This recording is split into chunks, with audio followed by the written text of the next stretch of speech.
Hey guys, what is up? Fly here. Welcome back to the channel. So today we have one single picture that is pretty convincing of the German ship or German boat that's going to be added for the Kriegsmarine or the German Navy. The community did some digging, and this is the E-boat, or also called the SCHNELLBOOT or S-boat, meaning fast boat. And yeah, it lives up to its name compared to the other ships that were revealed on the stream, or just that we know of, the PT-109, the 1124, or the Fairmile. This is the fastest out of all of them. This one's able to sustain 43.5 knots or 80.6 kilometers and briefly accelerate up to 89 kilometers or 48 knots or 55 miles an hour. Now, with just looking at this boat, it looks very German, nice and streamlined, good designs, good lines, kind of like a BMW. And the bridge is a low silhouette bridge. I guess you would call it a bridge. Now, on the picture, we see one torpedo tube on the right side, but the E-boat or the SCHNELLBOOT has one on the left as well. So it has two torpedo tubes in total, and the diameter of these torpedoes are 533 millimeters. Now, these torpedoes are pretty much the same size as the PT-109s. The PT-109's torpedoes are 533.4 millimeters. So it's kind of crazy between nations at this time that the torpedoes are so similar, but maybe that's just the technology of the day. The E-boat or the SCHNELLBOOT's able to carry 4 torpedoes in total. I don't know if that is 2 in the tubes and then 2 in the hull, or maybe it is just 6 in total with not counting the 2 in the tubes. I don't know yet, but on the Wikipedia page they say 4 in total. We've already talked about the top speed of the E-boat or the SCHNELLBOOT, but just to put it into comparison or perspective compared to the other confirmed boats in the game, we'll start off with the slowest and work our way up to the fastest. So the slowest boat that we have right now is the Project 1124. Now, this top speed was taken from the gameplay footage. I couldn't find any documents online, so that's going to clock in at 32 kilometers an hour. Now, just keep in mind that this riverboat was in the ocean. I don't know if you guys were watching the stream, but this riverboat was about to capsize when it was in the shallows off the shore. The next one is the Fairmile, which is at 54 kilometers an hour, and also take note that this speed is with it at full load. The next one is the PT-109, clocked in at 76 kilometers an hour maximum speed, and the E-boat or the SCHNELLBOOT clocks in at 89 kilometers an hour at top maximum speed. Now let's talk armament. Now, from the picture, the SCHNELLBOOT that we think we're going to see first is the S100 class. Now, this one had 120 millimeter in the bow, 220 millimeters in the middle of the ship, and 137 millimeter in the aft or in the rear of it. And I'm pretty sure that that 37 millimeter is going to act like the Ostwind's 37 millimeter. Now, there's some other designs that we could see in the closed beta test, but this one I believe is one that we're going to get initially. But just some other ones that we should note is the S38B class that had a 40 millimeter bow force. And then the Type 700, which was a late war proposal with stern torpedo tubes in a 30 millimeter gun turret that faced forward. So just imagine a Kugelblitz on the water.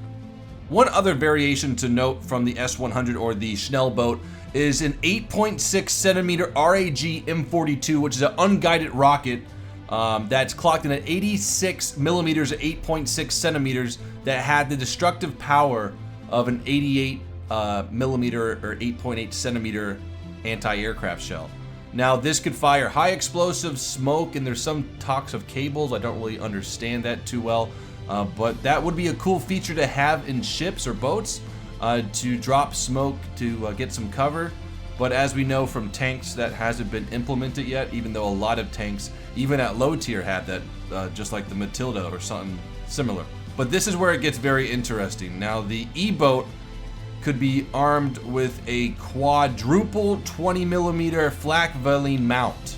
So this is pretty much a Verbelwin on the seas, and I would love that, but just rip frame rate if there's more than 4 in a battle shooting at one target at a time. Just to put in perspective on how powerful this boat is, this is the second heaviest boat that we have in the game right now, or that we could play in the very near future. The max displacement of the E-boat is 100 tons. So if you don't know what displacement is, it's just the way that we weigh ships, and in very simple terms, it's the amount of water that the ship forces away from it or displaces, but I can't really use displace in the definition that I'm trying to explain. But it's the amount of water the ship pushes away from its original location, and that's how we get the weight. But anyways, back to the original point, this is the second heaviest ship that we know of right now, and it's pretty crazy that it can still be the fastest, but it's kind of obvious why it's one of the fastest, or is the fastest boat in the game at this moment. And that's because the E-boat has three 20-cylinder, 200 horsepower Daimler-Benz MB501 diesels driving 3 shafts. So I believe what 3 shafts mean is that we're going to have 3 individual propellers pushing the E-boat. So with having top speed, I wonder if we'll have maximum mobility or maneuverability with having 3 propellers, because I'm not really sure how boats work too much. I still need to do some research. But I wonder if you can slow one prop down and speed 2 up to make maybe a left turn or a right turn more tight. But we'll just have to wait and see. But with having 6,000 horsepower for driving 100 tons, now the 100 tons is maximum. The standard weight is only 78.9 tons. So that's another question, is that maybe if we take more ammo or if we take more fuel, would that add on to our tonnage? Because it does affect our flight models in game. I wonder if it will affect our top speed with ships or boats. One last thing I want to talk about is, compared to the other boats in game, the Schnellboot stands out from all of them, in my opinion. Okay, so compared to all the other boats, we have the top speed. Compared to all the other boats, only one other boat has torpedoes right now. The Fairmile could have torpedoes later. And then compared to all the other boats, the Schnellboot has the second biggest cannon that we could see, is a 37mm in the rear. And if I had to choose from the PT-109, the Fairmile, the 1124, I would choose the Schnellboot, because it's pretty much a jack of all trades with being super, super quick. So German bias confirmed. I knew it was there all along. No, I'm just kidding. But if I had to rank the boats right now, I would rank the Schnellboot first, the Fairmile second, the PT-109 third, and the 1124 last, just because the 1124 is about to capsize.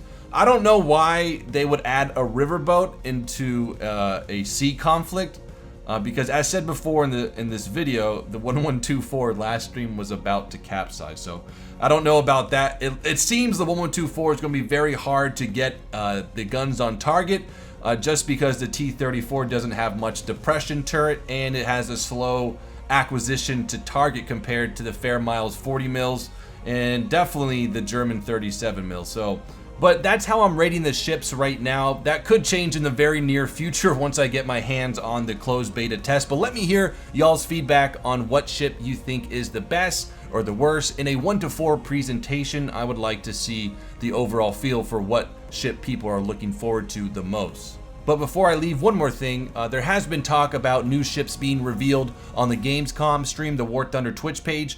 So I'll keep you guys informed on that. Apparently later today, or maybe tomorrow, there's a new Russian boat being presented. So stay tuned for that. But guys, have a great Thursday, and until next time, peace out.